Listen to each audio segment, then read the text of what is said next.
How's everybody doing? This is Todd Smith with Equity Colorado. Thank you for joining me.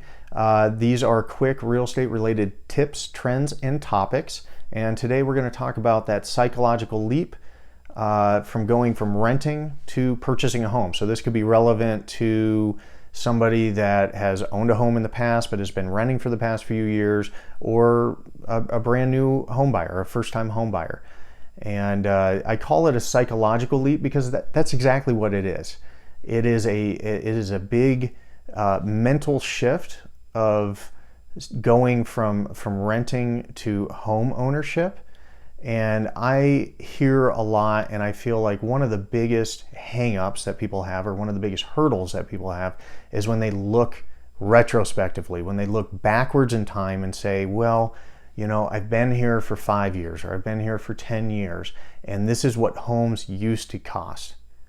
And that's a flawed way of looking at real estate, is saying, well, I could have purchased a home back then for this price, but now everything is costs this much. Well, look, I'm guilty of doing that. Everybody's guilty of doing that.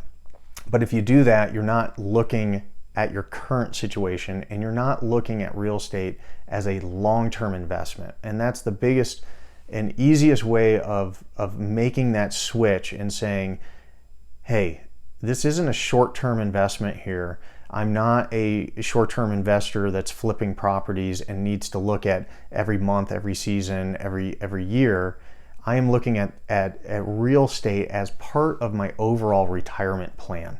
Similar to benefits at a company, your 401k, whatever, you're looking at home ownership as a whole as part of your long-term strategy towards retirement or towards building equity, and not paying somebody else's mortgage with rent.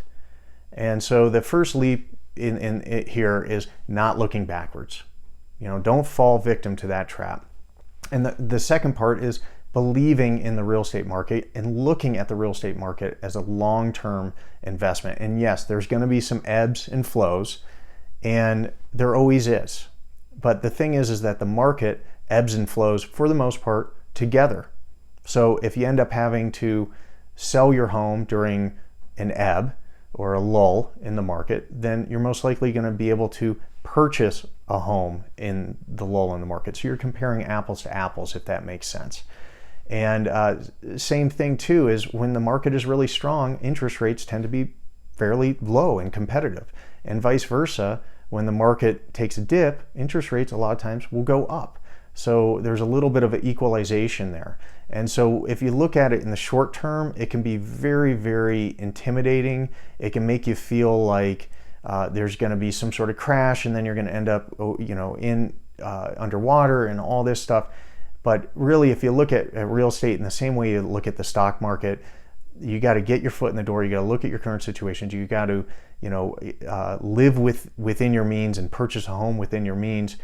That is the best way of moving forward and making those first steps towards home ownership. So I hope this brief video helped you in some way. And as always, I'm available. I have great lenders that can turn around a pre-approval or a pre-qualification and kind of talk you through that process in 24 to 48 hours. It's really easy. And I'm always here, and I'm always available to talk in more detail as well about your current situation. I hope everybody's having a great day, and looking forward to hearing from you. Thanks.